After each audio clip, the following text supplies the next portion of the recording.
about when I thought about his death. All of his accomplishments are phenomenal. Hall of Famer, voice of college football. And Keith Jackson, you will be surely missed. Rest in peace, Godspeed. And just an iconic loss for the world of sports.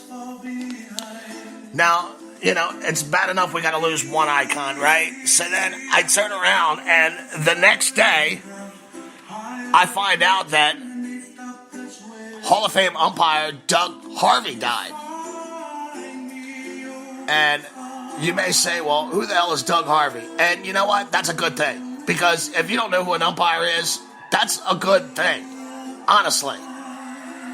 And, only the most ardent fan knows who Doug Harvey is. And he was an umpire. The players, they nicknamed him God. And that's all you need to know about that. His nickname was God. And he was coined that nickname because he was never wrong. He was authoritative, he was commanding, but he gave you respect. And, call after call after play after play, he was never wrong. So, he is one of only 10 umpires in the Hall. And it's just sad. Every week I come on here and someone else is dying. We lost Keith Jackson, now Doug Harvey. And, he was a crew chief for 18 years. He worked 5 World Series. He was the home plate ump for the dramatic Kirk Gibson home run off of Dennis Eckersley in the, 1990 World Series?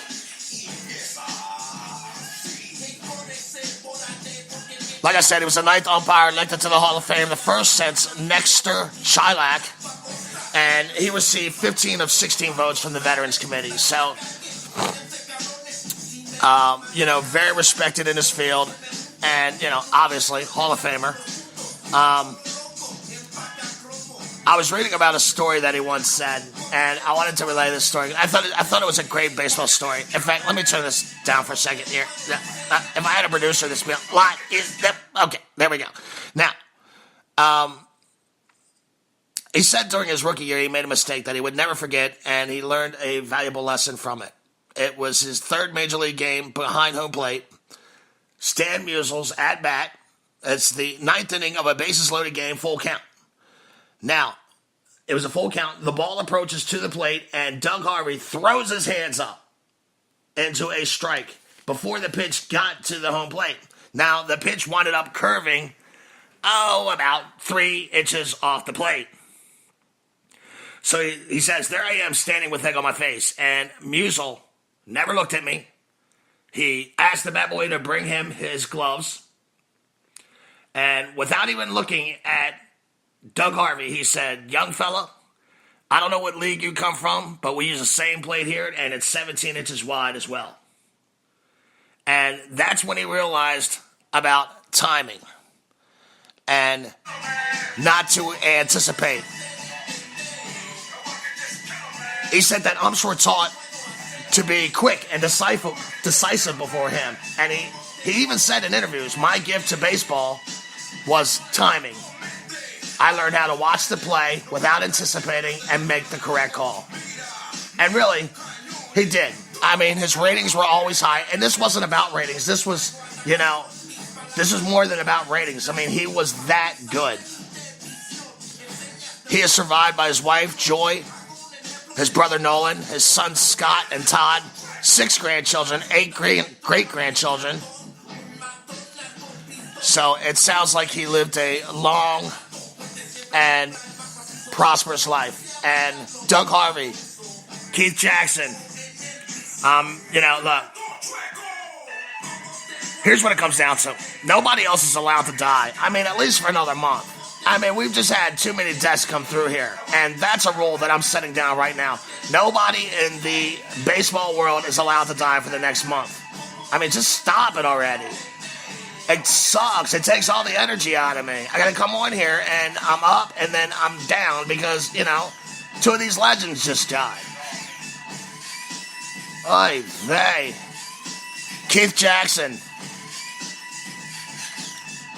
Doug Harvey,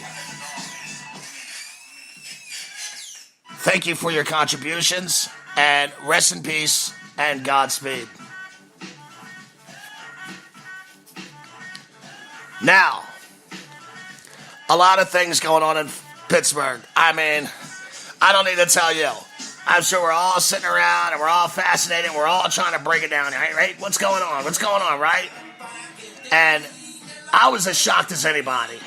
I really was. I'm not going to lie to you. I mean, this might be the biggest news that I've ever heard come out of the city of Pittsburgh since, Franco threw a jersey at a kid on a Coke commercial. I mean, this is huge news coming out of Pittsburgh. Unbelievable. And I get to present it to you. So, look. Jake the Snake Robinson on the Jake Robinson Sports Experience, live out of West Palm Beach, Florida, on the Let's Talk Baseball Podcast Network. And I'm proud to, be able to supply big news like this. And Pittsburgh, like I said, it's been a tough couple of days, but let's dig into it. I'm sure you've all heard that Rinku, how do you say it? Rinku Singh, the Indian-born pitcher who was on the reality show $1 Million Arm from Lucknow, India, was signed by the Pirates organization. He just signed a deal with the WWE. I know, I couldn't believe it. Former Pittsburgh Pirate. The guy who won the $1 Million Arm contest on, Indian TV? I mean, I'm sure there's a lot of people that watch that. How many people live in that country? The ratings on that must have been through the roof. The guy threw 94 miles an hour, and the Pittsburgh Pirates signed him. And I know, I couldn't believe it, so, I was expecting some kind of news to come out of Pittsburgh, and little did I know it would be the fact that Rinku Singh, the former Pirate, look, now, he never made it past single A. Imagine that, The Pirates went over to India and found a pitcher from a reality show, and he never went past single A. I can't imagine that being true. I guess it must be, though. Well, he signed with the WWE, and he's a southpaw. Well, he was a southpaw. But, dude, he is ripped. And he looks like he's going to be the partner of the modern-day Maharaja. And I know, I know it's not a wrestling show, but I really wanted to get that news to you. And other than that, nothing else has really happened in Pittsburgh. So that's it, folks. That's the show. Rinku Singh went to Pittsburgh, or the former Pittsburgh Pirates farmhand that won the $1 Million Arm contest. He just signed with the WWE. And he's the next modern day Maharaja. And that's pretty much the show. I want to thank you for coming out. No, I'm just kidding. There's a couple other things that went on in Pittsburgh, but I did find that interesting. The guy that won the $1 Million Arm from Lucknow, India, he's going to be in the WWE, and that kid is he doesn't look like that kid that was in that reality show. He is ripped. He's got muscles in his ears. His hair is ripped.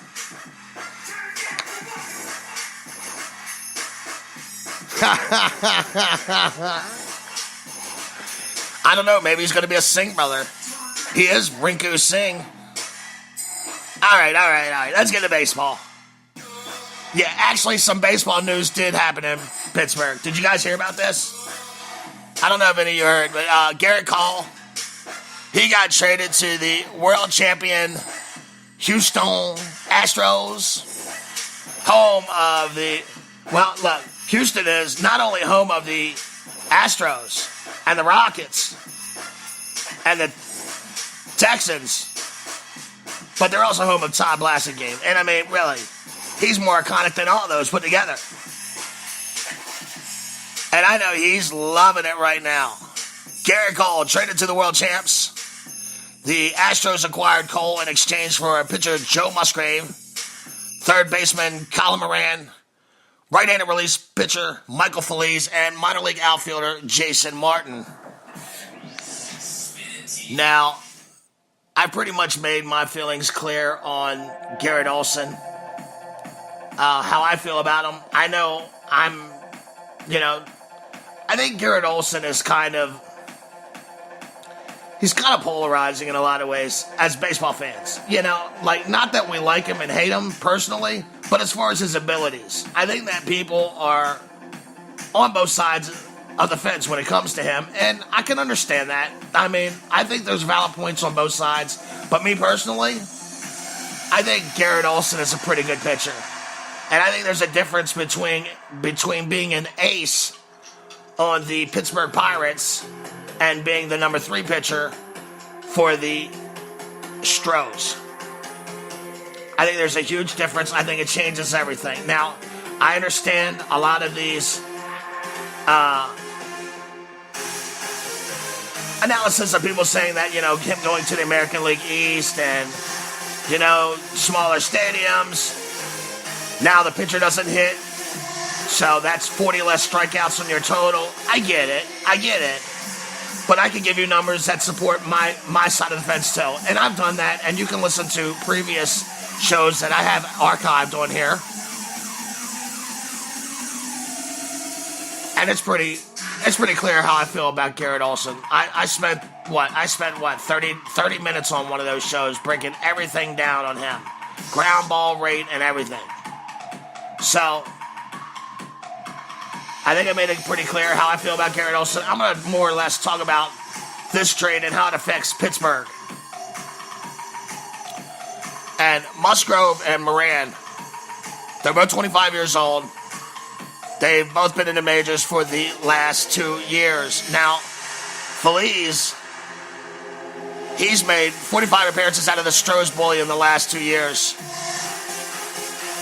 He's a power pitcher, throws really hard, and I guess you could say he's been a pretty serviceable relief pitcher for the Astros the past 2 years. Now, Colin Moran is a blue blood, and there have been times when, look, he was a 6th overall pick by the Marlins in 2013, so there have been times when he's been high on the prospect list, and like I said, he's a blue blood. He's out of the home of the National Basketball Champions in college, the UNC Tar Heels. That's right, Head. I said it. UNC, baby. So Moran is a Tar Heel, and look, he's actually related to B.J. Surhoff. B.J. Surhoff is his uncle. And B.J. Surhoff is another legend of the North Carolina Tar Heels. In fact, when B.J. used to go there, B.J. used to go there at the same time Michael Jordan was there, and people used to always say to B.J. Surhoff, "You're like the Michael Jordan of Carolina basketball," and he'd be like, "No. Michael Jordan is the B.J. Surhoff of Carolina Carolina basketball."